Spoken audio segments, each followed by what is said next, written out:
Okay? So these are basically theologians deliberating about some of these things, but looking at some of these theories helps us at least to to grow in the understanding at least of what basically atonement is and so on. Is that allowed and encouraged? Theories? Right. Basically theologians, theologians look at particular divine revelation, okay? And basically the theologians, okay? So the person we call a Catholic theologian,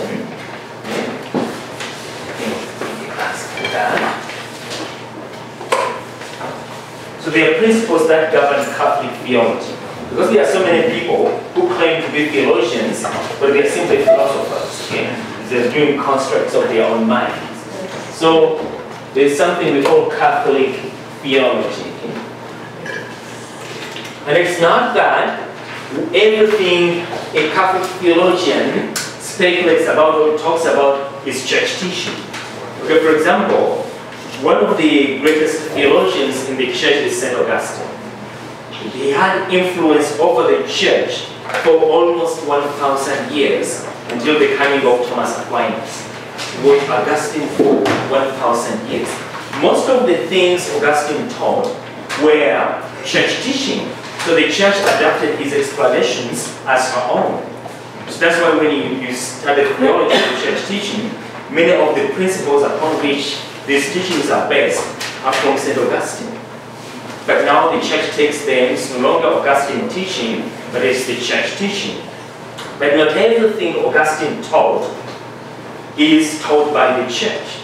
There are some aspects where he would go and explain certain things, and those things are not basically, the way we understand the faith, or not correct. So that's why we don't look at the theologian and say the theologian, we say the church teaches. Then we can read theologians and go in understanding, because some of them are very insightful. Okay? So there are principles that govern Catholic theology.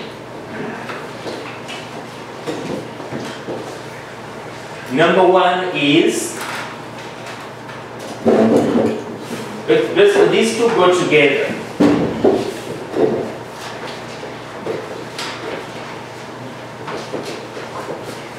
These two are what we call the fullness of divine revelation. So in theology, we don't start with a construct of the mind.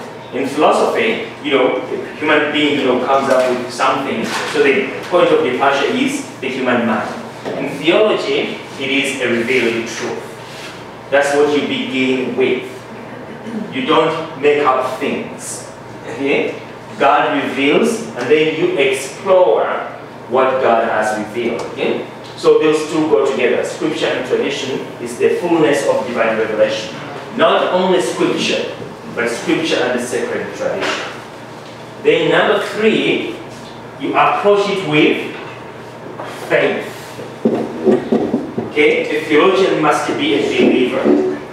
That's why anybody who doesn't believe and they say, I'm going to study the Catholic faith, but I don't believe. You're not going to study it. Why? Because you can't explore it. You can't enter it without faith. So by way of analogy, and analogy is always fall short, God can't be confined. Okay? But just a picture that God is in this box. It's called a safe. Okay? God is in a safe, a treasure. And so you want to open the safe to see the treasure. What do you need? You need a combination. You need a key. Without the key, you cannot have access to the safe. You need a key. You need a combination. So faith is the key that opens the treasures of God. So if you don't have faith, you can look at the box and speculate what is inside it, but you have no clue, because you don't see it. Okay? So that's where, so faith is an indispensable principle. When you are dealing with divine revelation, you always approach it with faith. So you must have accepted the gift of faith. Without it, you can't be a theologian. Okay? Then faith, again, does not destroy human reason. Okay? So there's an ancient theological axiom which says grace builds on nature. Why? Because nature and grace are both from the same source, namely God. So, theology or faith pertains to intellectual beings. That's why we cannot look at a pig or a dog and say, you don't believe, you know, and you're an infidel. They don't have reason. So they can't believe. It pertains to reasonable beings. Okay? So Pope Benedict emphasizes this very, over and over again. Faith and reason. Basically, faith is a supernatural gift which enlightens and elevates the natural gift of reason to uplift it, to elevate, to perceive realities beyond its natural capacity. So faith doesn't sweep away reason, it simply enlightens and elevates it. Okay? Then number 5, the principle must be kept in mind is a theologian must take into account the day-to-day teachings of the official teaching office of the church, the magisterium. So whenever you hear someone calling themselves a theologian or a priest, always marginalizing the magisterium, so you know that you have to keep away from that person. Okay? Because these are the custodians of divine revelation. They are not custodians because they are more intelligent than everybody else or more holy or holier than everybody else, but God gave them the charism. It's a charism promised them by Christ to lead the church into all truth. So when bishops are united with the Pope chiefly together, they are infallible because Jesus promised them the charism to lead us into all truth. Always when they are teaching in union with the Pope. That is the magisterium, the teaching office of the church. So every theologian has to take into account the day-to-day teachings of the church. So those are the principles we look for in a theologian. So there are people who they present themselves to us as theologians, but once you see that they are not following this, throw away the book. They are going to mislead. Okay? And of course, when they say some theologians say, we don't have to listen to the magisterium, but the most prolific theologians in the history of the church have been part of the magisterium. In our time, we have one of them. He is Pope Benedict. Okay? Pope Benedict. Okay, so that's how we look at theology. So whenever theologians can theologize, and from what we theologize, we can grow in understanding that not everything a theologian, even a theologian following this, not everything they say is church teaching. So theories of sacrifice that stress immolation. By the way, when we talk about Catholic theology, what is theology? Because we have to define it. There are two ways of looking at it. One explanation was given by St. Anselm. Yes? The study of God. Theology is faith seeking understanding. And this is very important. Faith seeking understanding, okay? Through the exploration of this, faith seeking understanding. Not understanding seeking faith. Because if you don't have faith and you seek to understand before you believe, you're outside the box, the safe. You will never understand. Okay? Or another way of expressing this is that theology, which brings out this very well, is the disciplined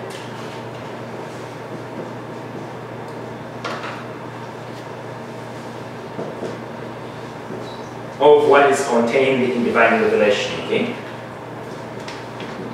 The contents of divine revelation.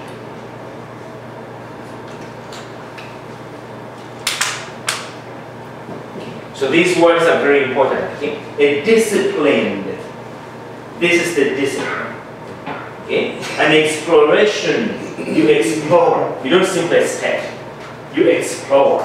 Okay? What context of divine revelation are. So this explanation, this helps to bring out those growth. So that's what theology is.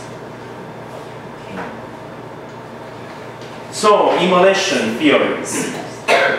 The immolation theorem places emphasis on the destruction of the victim as symbolizing the acknowledgement of God's supreme dominion and of the human being's total dependence upon God, the atonement of human sins, as well as a human's plea for mercy and favor.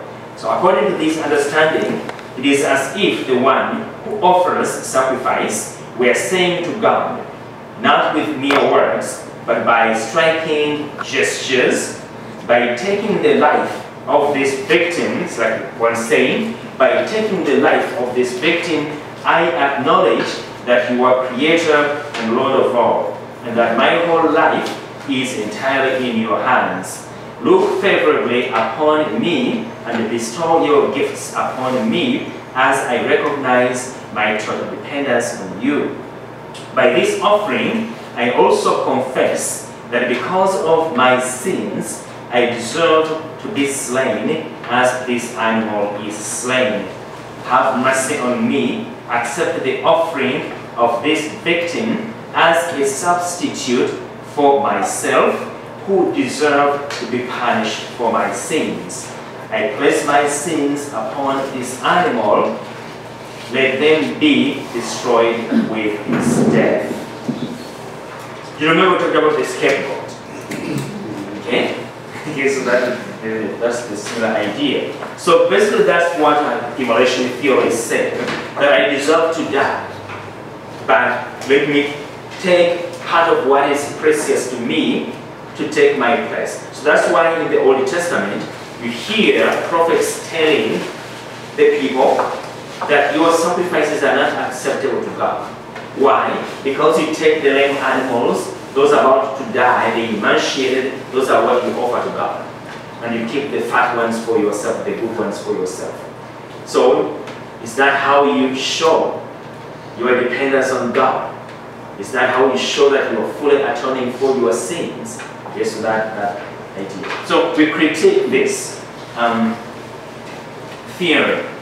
Usually, the word in theology, the word critique, is not, we don't use it in the ordinary usage of the term. You know? Because ordinarily when we say, I'm going to criticize you, it's always negative. Or judgment. Your judgment. But a critique doesn't mean always negative. It means is a deep examination of a particular point of view. So good biblical scholarship shows that this is not the explanation of sacrifice that best accords with biblical teaching.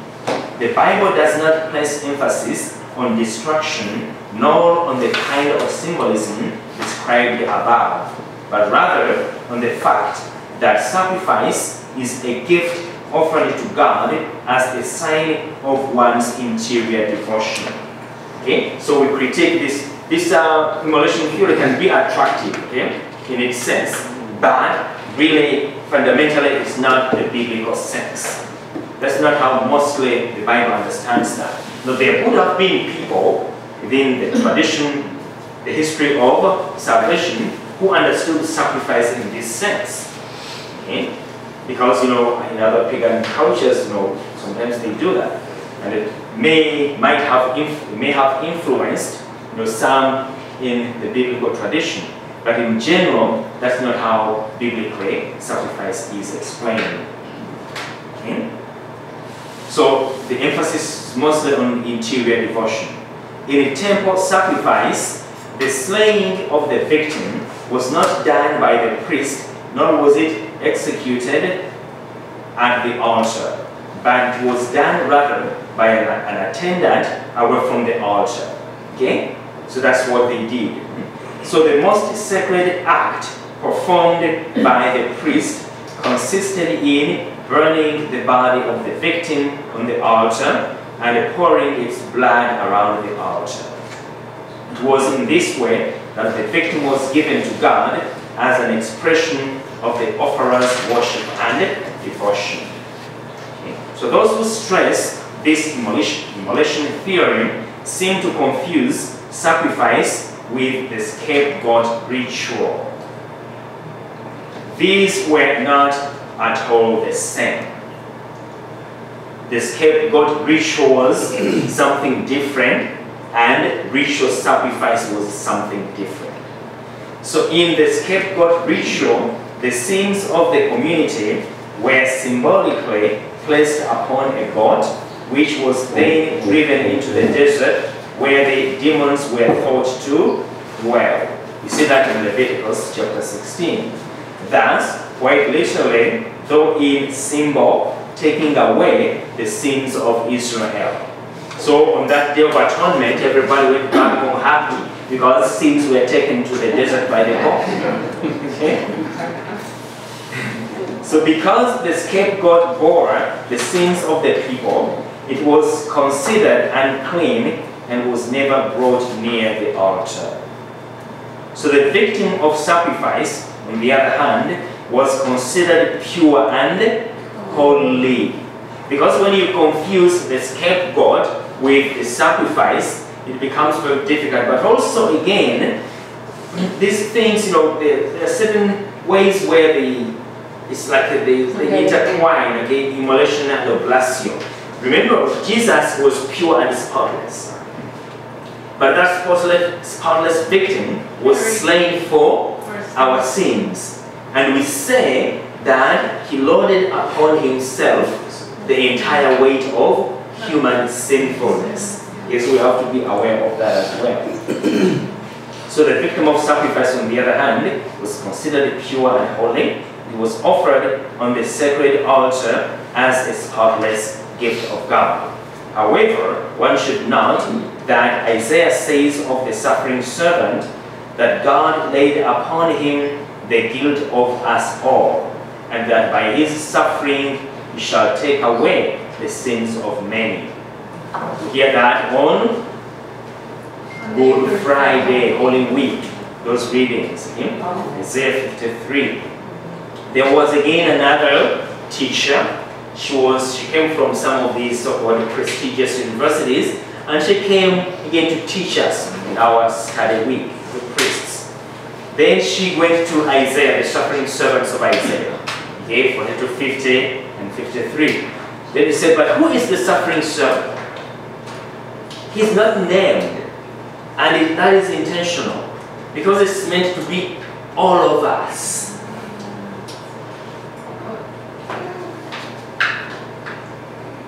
Believe me, okay, not any sin of any of you has ever been loaded upon me. I have never carried your sins because I can't. Because I'm not a divine person.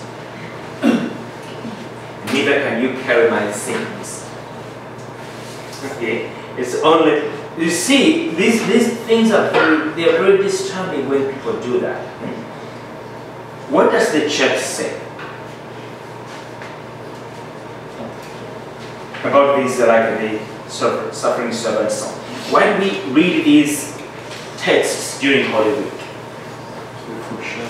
Because they speak of Christ. How do we know? How do we know? The church reads these texts during Holy Week because they speak of Christ and they are accomplished in Him. How do we know? They fulfill the prophecies. How do we know? Virginia, how do you know? I listen to you, that's how I know. No. I ask you. No. How do we know? Because he was crucified. By faith. Because then, How do we know? he's not perfect. How do we know? The only one. Okay, let's go. This is that's why this text is very, very important. So let's go to the Gospel of Luke, chapter 24. beginning with verse 13. So, Mark, will you read? Can you repeat the verse 11? Chapter 24, beginning with verse 13. Luke. You listen to this text very attentively. This is how we know. So you will hear, they're called modernists, okay? Teachers in the church they'll tell you, oh well, in the Old Testament, that's not actually what was meant then. Okay, something different was meant. Implying that in the New Testament, the writers, the apostles, basically are making stretches. It's a stretch. Okay, because in the Old Testament, this is what it meant. Okay, so listen to this text very attentively. Okay? Now that very day, two of them were going to a village 7 miles from Jerusalem called Emmaus. And they were conversing about all the things that had occurred. It happened that while they were conversing and debating, Jesus himself drew near and walked with them. But their eyes were prevented from recognizing him. He asked them, "What are you discussing as you walk along?" They stopped, looking downcast. One of them, named Clopas, said to him in reply, "Are you the only visitor to Jerusalem who does not know of the things that have taken place there in these days?" And he replied to them, "What sort of things?" They said to him, "The things that happened to Jesus the Nazarene, who was a prophet, mighty in deed and in word, before God and all the people. How our chief priests and rulers both handed him over to a sentence of death and crucified him. When we were hoping that he would be the one to redeem Israel. And besides all this, it is now the 3rd day since this took place. Some women from our group, however, have astounded us. They were at the tomb early in the morning and did not find his body. They came back and reported that they had indeed seen a vision of angels who announced that he was alive." Just to think about that, okay? So they're feeling Jesus in. Okay? You know? They're telling him these events, you know? And we were surprised, you know? So they're feeling him, okay? And then some of us went to the tomb and found things just as the women had described. But him they did not see. And he said to them, "Oh." Now be attentive to what he's saying, okay? So read a little louder, okay? And Jesus said to them, "Oh, how foolish you are, how slow of heart to believe all that the prophets spoke. Was it not necessary that the Messiah should suffer these things and enter into his glory?" Then beginning with Moses and all the prophets, he interpreted to them what referred to him in all the scriptures. Okay, repeat that verse. That's the verse we're looking for. Okay? So do we know how we know? Jesus says, in the beginning with Moses and all the prophets, he interpreted to them what referred to him in all the scriptures. So where are those interpretations? In the scriptures. Sacred tradition. Yeah, sacred tradition. So that's what the church gives to us. That's how we know. Beginning with Moses, meaning the Torah, okay? The first 5 books. Moses, reading the law, and all the prophets, he interpreted to them. So, whenever someone comes and tries to say, well, the church is making a stretch there because we got it from the apostles. Why? Because Jesus Christ interpreted it to them. So whenever the New Testament quotes the Old, it's right what they are quoting. Because Jesus Christ interpreted everything. And they bring that to us today in what we call the living apostolic tradition. Okay? So whenever you hear people trying to look very intelligent, okay? Because it's a human pride, okay? Always wanting to be novel. I'm the first one to say this, okay? I did this. So like one time I was listening to Immaculate Heart Radio. There was a presenter. It was around the Christmas time, and he was presenting about the birth of Jesus in a manger. Okay? And so he was relating it to the Eucharist and said, now this is what I know. Okay? This is how I explain it. Remember, you know the Eucharist? Jesus was born in a manger. Okay? Sheep are fed in the manger. Okay? So the manger is there, and Jesus is there as the Lamb of God. So you see the manger and the Lamb of God. So that's how I interpreted it. I was like, really? Where did he get that? Way back from the fathers of the church. And they claiming that it is, I did it. There's nothing new. So whenever we try to be novel, we end up either being liars or just being heretics. There is nothing new we can come up with concerning the faith. It has already, sometimes you read the Bible and maybe you study a book and some insight comes into your head and say, wow, this is great. It's like a personal kind of insight into the faith. But then you are reading something else and St. Basil, St. Augustine of Wavero has already talked about it in a far better way than your insight. So there's nothing new. So we grow in understanding, okay? But we can't be novel. Whenever we try to be novel, we end up being heretics. Which is why I was asking, is it encouraged to be a theorist in the church? Because assuming you follow all this, it's already been interpreted. It's already been. Yes, but with theology, there are always new insights. Yeah, because you remember what we said about divine revelation. That's why the magisterium does not limit the areas where theologians are going to theologize. Okay, so there was a pope during the 50s, okay, early 60s, I think. Okay? He was basically trying to say, what was the pope's name? I can't remember. But before John the 23rd. 6. Paul 6. No. That was 12, whatever. I think one of the Piuses. Okay. So he was a pope. Okay. There are so many Piuses. So he said he was basically trying to say that the purpose of theology is that the magisterium determines the areas of theology. Okay. And then the theologians can theologize about what the church has determined.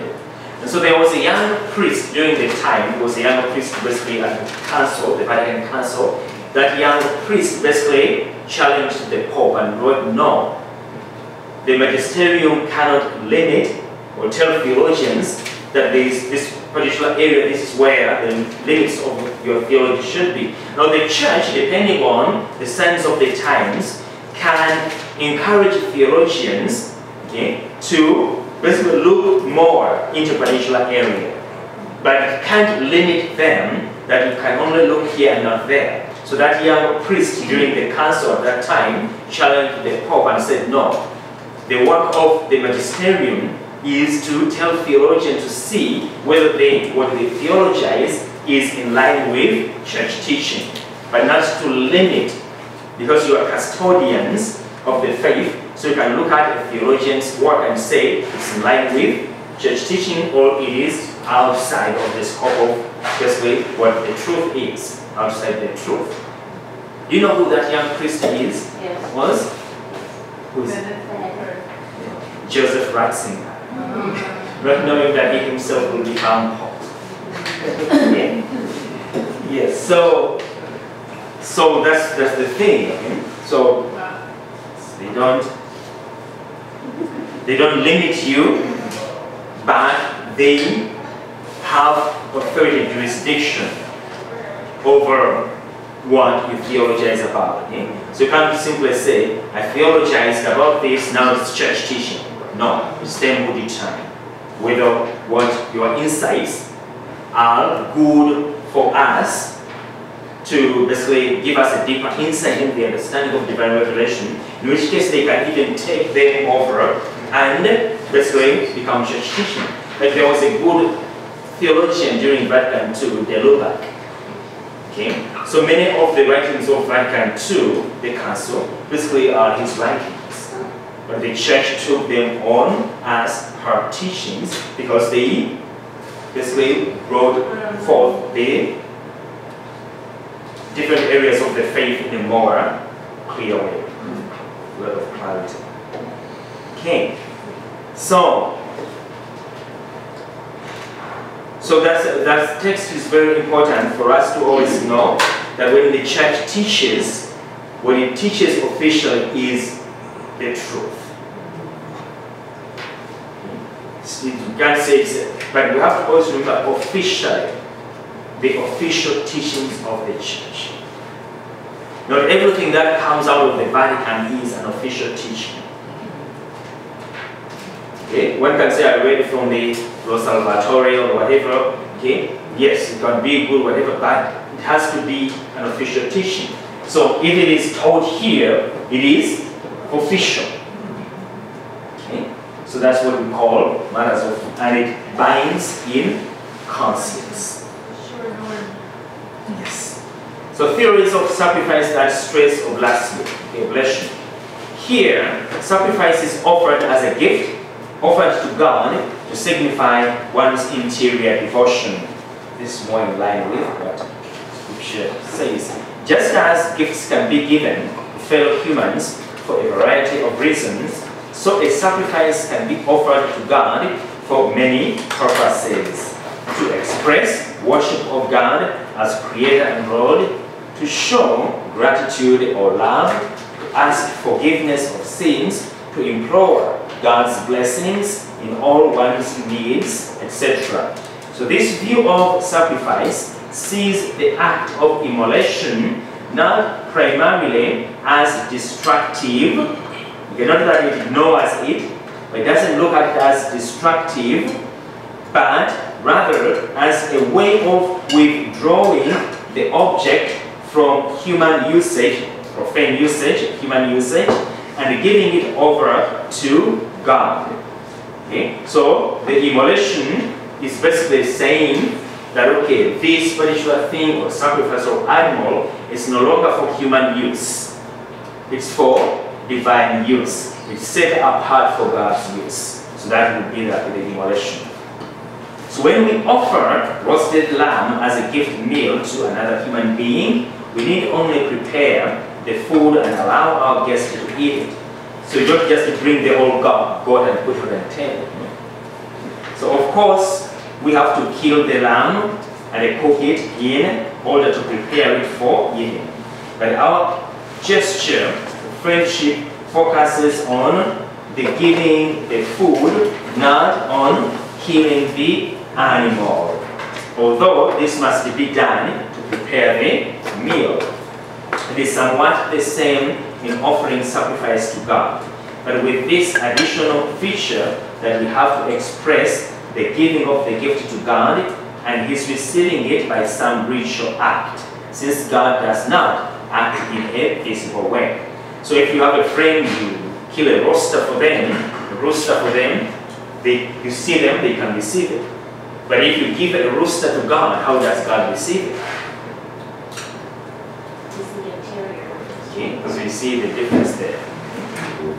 So this is what is done in the ritual of sacrifice.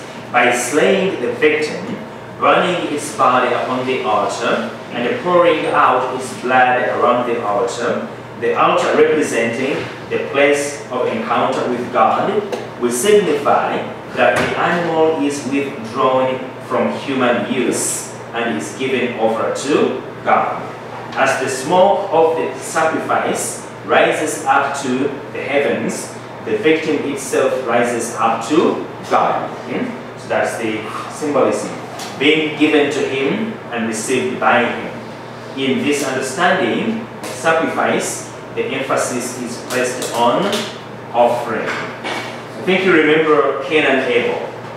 Usually in our catechetical pictures, when Cain is burning his sacrifice, it's a dark smoke going this way. And when Abel is burning his, it's a white smoke going upward. So it's symbolism that God is receiving. So sacrifice then is a symbolic gift. It is a ritual act that removes an object from profane use and gives it over to God for the purpose of expressing worship, atonement for sin, thanksgiving, and a petition. The oblation theory of sacrifice seems to be in better accord with biblical data. Okay, so that is where we are right now. So that's why in the language as we saw in our Eucharistic prayers, you hear the language of oblation. Okay, because it's more in line with God. So when we go to Mass, how do we offer the oblation? None of us get slain. We don't slay anything. We don't burn anything except sometimes incense. So how do we offer to God at Mass? What do we offer?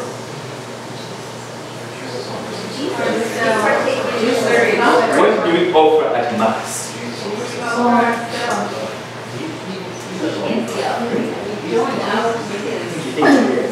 So that's where we will be going. Okay? So what do we offer at Mass? So in line with that, what is slain? What is being prepared? Because we prepare gifts, okay? What is being prepared? And then the gifts are basically this blood, shedding of blood. So all those things, all those elements are there as we offer at Mass. So that's what we will be looking at. Okay, glory be to the Father, and to the Son, and to the Holy Spirit. As it was in the beginning, is now, and ever shall be, world without end. Amen. Thanks for coming and have a good night.